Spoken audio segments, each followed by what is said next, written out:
Et maintenant, la culture. Cet été, TV5 Monde vous invite dans tous les festivals francophones. Et nous allons maintenant au Jazz Montreux Festival avec Stéphane Echer. Montreux qui vit en effet au rythme de son festival depuis un peu plus d'une semaine maintenant, avec les prestations déjà de nombreux artistes, tant sur les scènes gratuites que payantes. Et l'un des temps forts de ces derniers jours, on le doit au plus français des musiciens suisses, Stéphane Echer, venu à Montreux avec un concert en forme de photographie.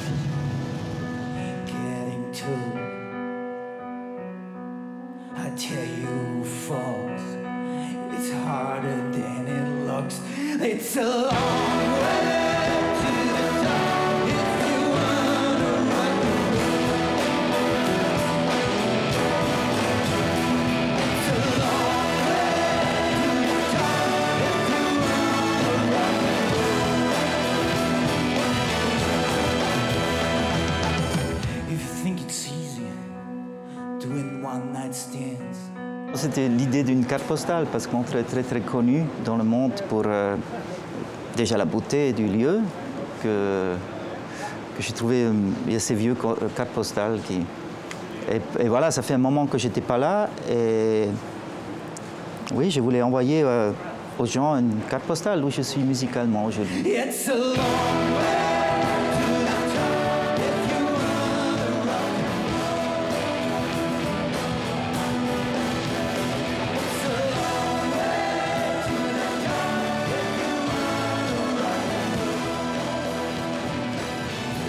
La disparition de Claude Nobs, qui était l'âme, qui a inventé ça, qui a cuisiné pour les musiciens.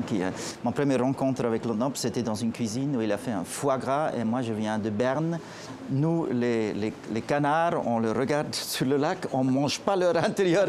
J'étais effrayé de manger ça, mais c'était très bon. Et si vous souhaitez savourer l'intégralité de cet entretien avec Stéphane Echer, réalisé par Patrick Simonin, c'est toujours dans 64 minutes, mais le 16 juillet prochain. Entre-temps, on file vers un autre concert avec un autre artiste, à la fois popstar et jazzman, Jamie Cullum.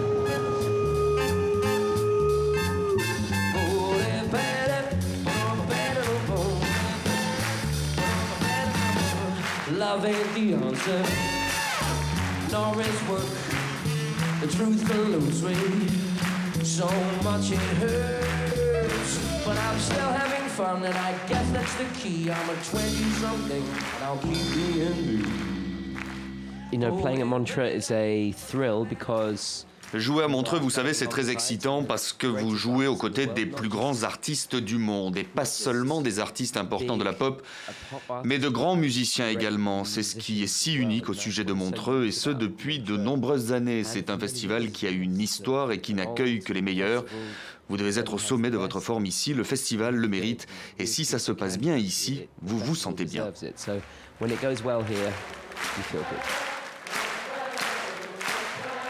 I'm a 20-something, leave me alone, oh, let me lie. Oh, I'm a 20-something, but oh, better, oh, but oh, better. Jamie Cullum qui a encore expliqué au micro d'Yvan Echer pourquoi il attend le milieu de ses concerts avant d'aborder son répertoire jazz. I used to start with the jazz. À une époque, je commençais par le jazz avant d'aller vers des choses plus rock. Mais en ce moment, cela me paraît juste parce que j'ai eu l'opportunité ces temps d'être souvent la tête d'affiche dans les festivals. Et dans ce cas, il faut arriver sur scène avec toute l'énergie possible. J'en parle par expérience, mais aussi j'essaie de toucher des gens avec le jazz qui n'y sont pas intéressés. Nous savons comment sont les fans de jazz. Ils sont difficiles à satisfaire, mais si le jazz est bien joué, alors ils sont contents. Mais j'essaie de toucher des gens qui n'ont jamais entendu du jazz auparavant dans leur vie, alors je leur propose du connu avant l'inconnu.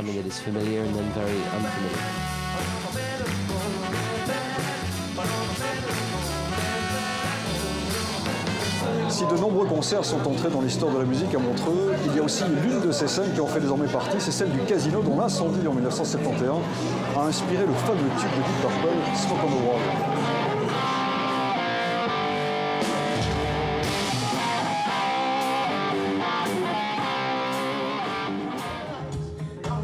Une scène qu'il est à nouveau possible de découvrir grâce au travail d'une équipe qui a réussi à en recréer l'univers acoustique par la magie de l'informatique et un patient travail de modélisation.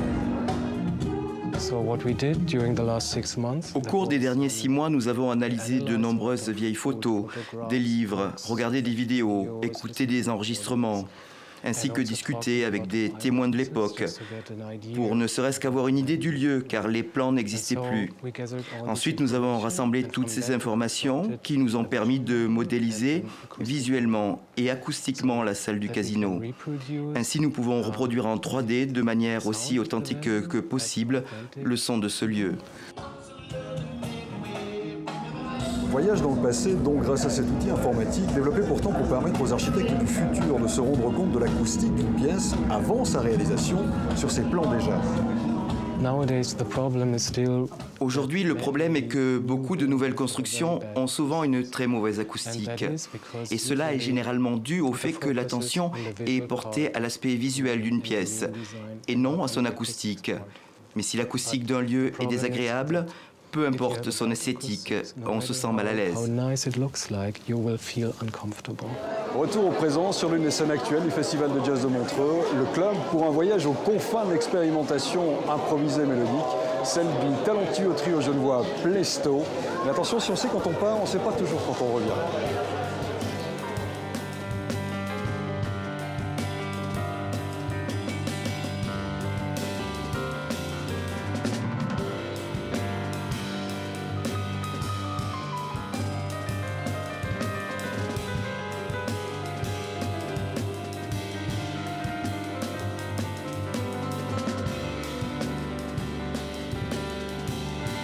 L'idée, c'est de jouer avec cette forme classique du trio, que je trouvais absolue, quoi. En fait, c'est un petit absolu.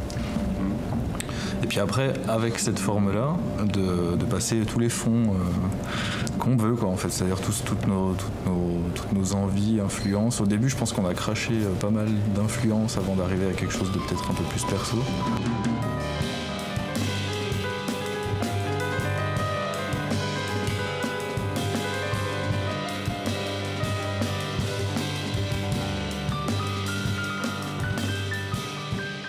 L'envie qu'on a eue à partir du moment où on a commencé à travailler ensemble, c'était vraiment de faire cette espèce de... Enfin, ce qui nous semblait être peut-être un grand écart à l'époque, maintenant ça ne me semble pas du tout être si anormal que ça, mais de chercher à garder cette dynamique de jeu très forte que tu as dans la musique improvisée, tout en justement se permettant d'être finalement plus pop, quoi, tu vois, de pouvoir amener des mélodies, de ne pas avoir peur en fait de ces contrastes.